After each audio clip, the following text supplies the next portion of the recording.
What's going on, everybody? It's your boy C-Zar, and we are talking about Zebec today, ZBCN. Hit that like button, my friends. Subscribe if you want to see more content like this, and let's get into it. So, because Bitcoin's at new all-time highs, we're at 1.8 cents, or 1.8% up today, and ZBCN is going down. That means that we're clearly in a downtrend and we're going to zero. I hope nobody's thinking like that. That's improper thinking. You just pumped, bro. You just pumped a lot. Low to high, 62% in 3 or 4 days. Let's be fair. That's not a lot for ZBCN. It can and has done a lot more than that. But that's a lot, especially after your first reverberation after dropping, right? Your little first retracement here. I really wouldn't be surprised if we saw a little correction here. Okay, yes, we went a little bit higher than where I thought we'd go. I thought we'd find resistance if we're looking at it here. Originally it was 0.034, then we looked at it from a high to a low, going to 0.0355 made sense. But it's super common to do this exact thing where you go above the 382, you come back below it, you go to the 236. I wouldn't be surprised in the least if that's what we did. Right now, just at a first glance, and this does not mean that this is the prediction, stick to the end of the video, right? I like to surmise it by the end of the video after we get all the details, but 0.03 will probably be the area that we find support, okay? Probably at this point in time. We have a higher high in the RSI. Do you see it? Do you see it here? Higher high in the RSI, right? We have a lower high in the price. That is hidden bearish divergence. Now, hidden bearish divergence is not significant in the same sense that bearish divergence is significant. That's much more significant. This is just a little momentary kind of pullback, right? Let's see if we can find an example of that real quick, okay?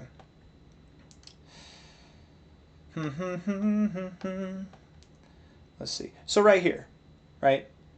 And don't get me wrong, it's probably intense when you move up and you move down like this. It's probably intense while it lasts, but from here to here you have a lower high. Here to here you have a higher high. Was that drop in all respects like a 12% drop? Is that really that intense for ZBCN? No, that's not. That's small potatoes. And you started moving up afterwards, right? It wasn't a big deal.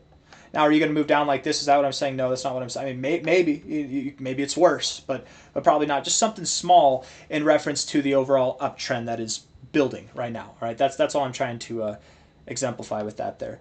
You got above the 50. That's a nice look. You probably get back below it. You don't seem to respect the 50 too much, right? Here you found support at it. Here you found resistance just above it. Support right at it there. Resistance just above. Looks like you actually like to find support at it. So maybe you do find support at it. Let's look at the 1 hour time frame. We'll zoom out from there. Bitcoin, guys, 113.3K. Whoo! 6 hours, 46 minutes left in the day. Beautiful. Beautiful, man. Absolutely beautiful. Probably keeps pumping, by the way. We're looking at the liquidation map here. I don't know why it's on the 30-day. I thought I had it on the 1 day. But there's a lot of shorts that are going to get liquidated here. We got like $1 billion of shorts at 114K. And if we're looking at Bitcoin here, from this relative high to low, you're 1886. Like you're right there, man. You're literally right there. I think we're either going to stop at 113.5 to 114K, or we're going to make our way all the way up to 115K fast, you guys. We'll see. Time will tell. But I don't think the buck stops here. It might stop here. It might stop just above where we are now. But let's get back to ZBCN, okay? 1 hour time frame looking bullish, actually. That's a nice bounce off the oversold zone. You do have lower lows in the RSI with higher lows in the price, so you're getting a little bit of a bounce here. I would expect that you continue going lower though. Let's look at this with some volume on it, right? We can look at it with some volume. Let's see here. Bybit, yeah, perp, yeah, because that's all it has is perps. That's right.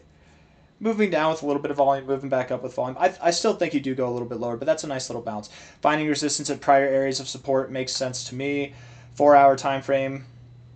Looking at it here.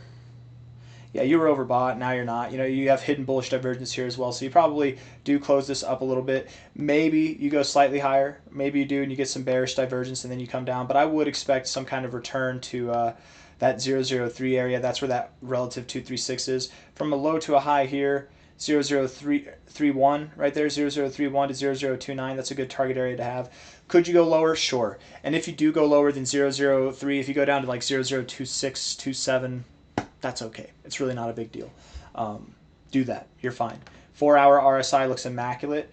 I think if we look at this here, you have a date with destiny with this trend line. So regardless of what you do in the meantime, whether you go up a little bit and then reject here, you go up a little bit more and then you reject here, or you just go down, I would say don't get too excited until you bounce off of this, right? Until you bounce off of that trend line. And not a financial advisor, this is a little trick that I like to use. If you're expecting, like I am, that you're going to bounce off this trend line, hear me out, right? Pretend like we were looking at it here and we wouldn't know where the trend line is back here, but let's just say we were expecting you to bounce right there.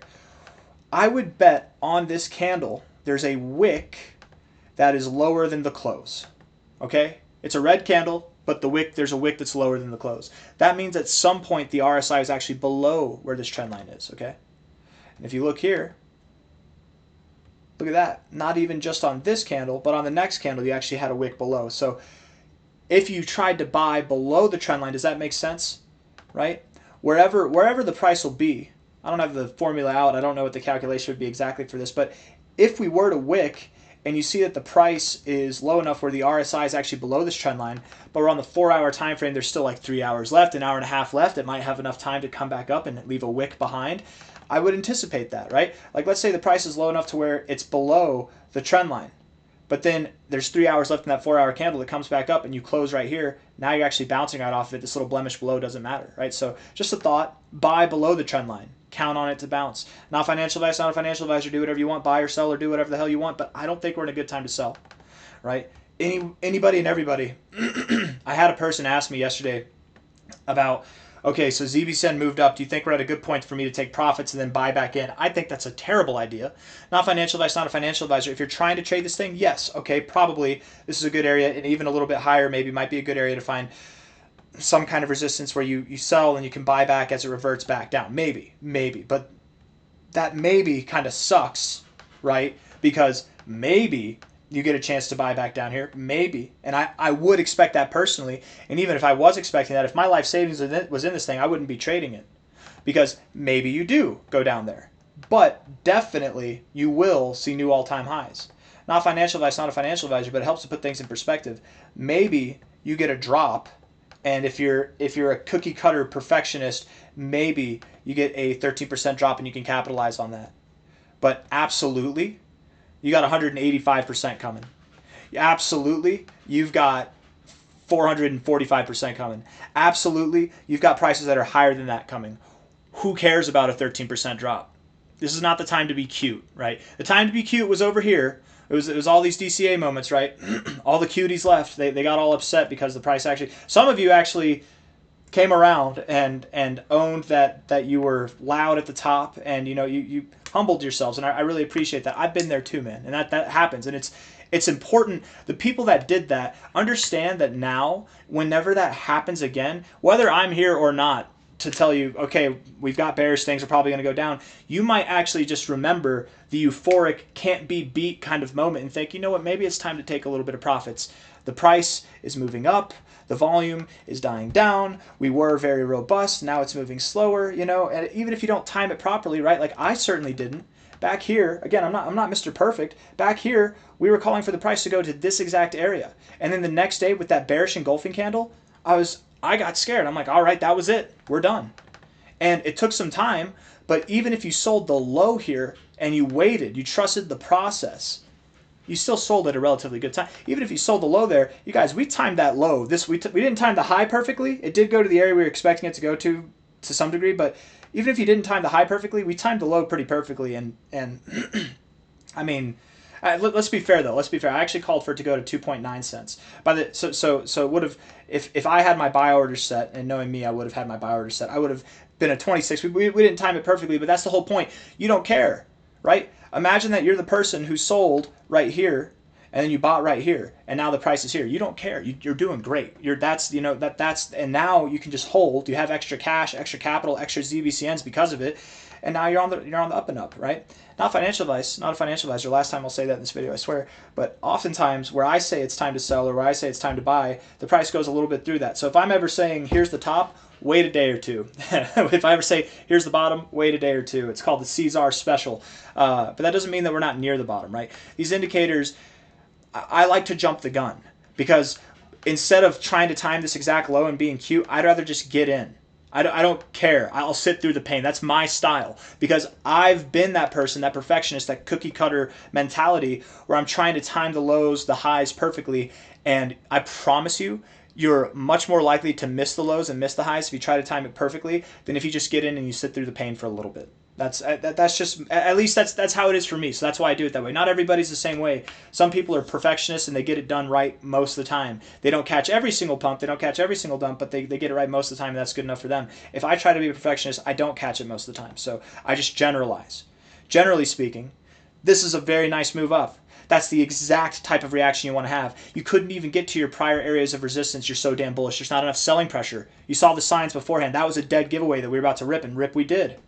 Absolutely phenomenal. Consolidate here. Okay. High to low. You're just above your 382. You'll probably go down to your 236. And there is so much buying pressure that maybe you don't even get down to 203. This is why we don't play this game of selling and buying, because if you were trying to buy here, that's very logical. But guess what? Logic goes out the window when there's demand. If it's logical to go down here, I would assume there's not a lack of demand for ZBCN now. If, definitely, if there was no lack here, there's probably not going to be a lack here. There's probably a lot of people who are crapping their pants trying to get their checks together so they can put more money into the markets. You know what I mean? I wouldn't be surprised if you went a little bit lower, sure, but something between 0032, 003, something around there, and then you'll continue to move up higher. We'll probably see prices go, if this happens the way I expect it to, you should move down a little bit, find support around here, and then go up to the golden ratio, find resistance here, okay? Right where you found resistance before at about 005. Then from there, you'll pull back, you'll find support at the 0.5382 area, and then from there, you should go to the 786, 886 area. And this is where things get interesting, because from here, you could just rip through the roof. But if you were being a good little boy or a good little girl, whatever ZBCN is, and you're following structure, you'll pull back to your golden ratio, find support there, and then that's when exciting times happen. The way that I have it drawn, it would be August that you're starting to break out to new all-time highs. Don't worry about the timing. I'm just drawing this in a way that's comfortable for me. It could move up a lot faster or slower. I think that we will see new all-time highs either by the end of this month of July. It really could be by the end of this month. If not, sometime in August makes sense. But we should be above 005 by the end of, we should be above 0055 by the end of this month, maybe even pressing 006. If we're not at new all-time highs, we're at least going to be around there. But I think targets reserved for about like 1 cent or higher, that will be in August. I don't believe that what you're going to do from here is just rip right through the roof. I think you're going to configure yourself. There's going to be a lot of people who are assuming that because this was our last performance with ZBCN that it's going to do this exact same thing. So then whenever anything else happens, you're like, oh no, it's broken. And people panic sell. They make the wrong decision. They try to get cute with it, right? Don't do that. Just sit on your hands. Buy the dips as they come. I'll be here to hold your hand. Not while you're sitting on it, though. You got to get it out from under there. Wash your hands. I'll hold your hand with you, okay? Hit the like button. Subscribe. Thank you all for being here. I'm very much anticipating that we will see prices for ZBCN at least at 2 cents, if not at most at 4.4 cents. That's the expectation at the moment. We could stop lower. We could stop higher. But if I had to give a pessimistic minimum, 1.4 cents. I feel incorrect even saying that. So really 2 cents or more is what I'm expecting. But 1.4 cents at a minimum, which from here, glorious gains in itself, man. That's a nice 4x move. Great, good job. Can't be upset with that, right? I'm thinking really though you're going to get a 5.6x move, if not something on the lines like a 12x move from here. I wouldn't be surprised at all if you did see 4.4 cents. I wouldn't be surprised at all. But 2 cents, 2.2 cents is a good area too. Being overly optimistic, could you see 6 to 7 cents? Sure. I'm not calling for that though. Just like I'm not, that doesn't feel right to me. Just like that doesn't feel right to me. Something in this zone though, yeah? Yeah. Thank you all for being here. I'll see you on the next one. Take care of yourselves, all right? Bye-bye.